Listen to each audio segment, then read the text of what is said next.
Sa loob ng halos 15 taon, ang bawat pasilidad ng Schools Division of Science City of Muñoz ay naging tanggapan at tampulan ng mga pangunahing serbisyong pang-edukasyon. At gaya ng lahat ng ipinupundar, dumarating ang maraming pagsubok upang subukin ang tibay at pananatili nito. Sa paglipas ng mga taon, naluma ang mga opisina, kumupas na ang magagarang pintura, ang mga upuan, lamesa, kabinet at lahat ng mga kagamitan ay di na naiwasang masira.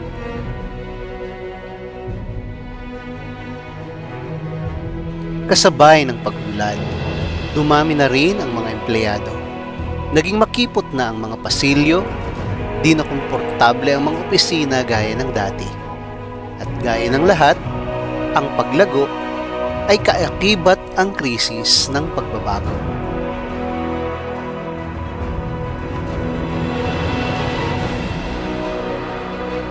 Ang bawat yugto ng buhay ay lumilipas, kumukupas, subalit ang masasayang alaala ay malayang bumabalik sa paglingon sa lumipas na panahon. Mga kamanggagawang dumating at umalis na. Nagbahagi ng mga ngiti, nag-alay ng lakas at ginamit ang natatanging kakayanan upang makapaglingkod.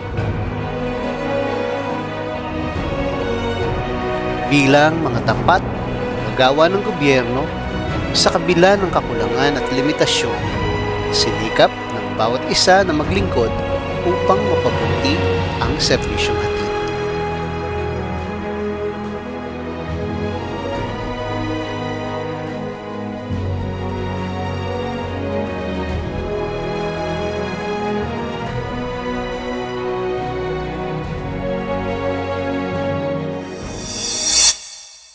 Ang lahat ay nagsimula sa isang munting pangarap ng kasalukuyang Schools Division Superintendent Dr. Johanna Hervasio. Isang hangaring mabago at maisulong ang pag-unlad. Isang marubdob na naising maiangat ang isang pangkaraniwan at maging natatangi.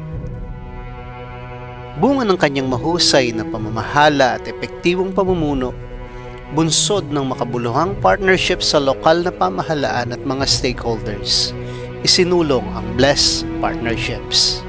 Para sa kanya, tunay na ang isang pagpapala ang pagkakaroon ng katuwang. Bawat isa ay naniwala, bawat isa ay nakibahagi. Dumaloy ang pagpapala na puno ng inspirasyon ang lahat dahil nakita ang katuparan ng matagal na pinapangarap, bunga ng isang matibay na samahan. Sa pangunguna ng mapagkalingang punong lungsod, Honorable Baby Army L. Alvarez, kasama ang lahat ng bumubuo ng kanyang sanggunian sa pangunguna ni Vice Mayor Nestor L. Alvarez, nagpanibagong bihis ang kabuuan ng SDO Science City of Muñoz. Ang admin building at ang teachers hall ay pinaglaan ng sapat na pondo upang maisaayos. Sa mabuting kalooban ni Engineer Fred de la Cruz, nabuo ang covered hallway na nag-uugnay sa lahat ng posibilidad ng SDO Muñoz. Napagdugtong ang OSDS building at CID and ESCOT building sa pamamagitan ni Engineer Christian Mark Ibarra. Sinakatuparan naman ni Engineer Jerome B. Valentino ang paggawa ng canopy ng Common Comfort Room.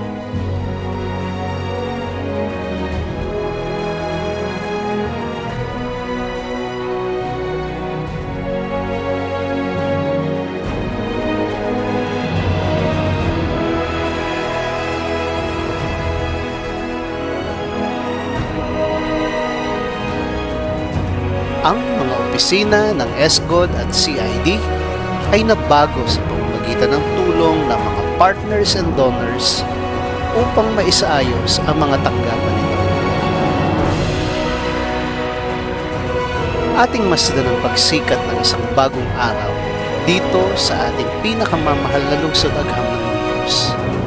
Bilang sentro ng pagsasanay at serbisyo bilang duyan ng karunungan. Buong pusong pasasalamat sa Diyos, mataas at kilala at pagpaparangal sa mga naging bahagi ng mahalagang pagbabago. Isang pagsaludo sa pagkakaisa para sa kapakanan ng bawat paaralan. Ito ang testamento ng ating paniniwala sa kakayahan ng bawat isa. Nakalulugod makita na ang bawat isa sa atin ay may ginawang kontribusyon para sa kapakanan ng susunod pang henerasyon. Mabuhay ang matibay na pakikipagbalikatan ng bawat katuwang.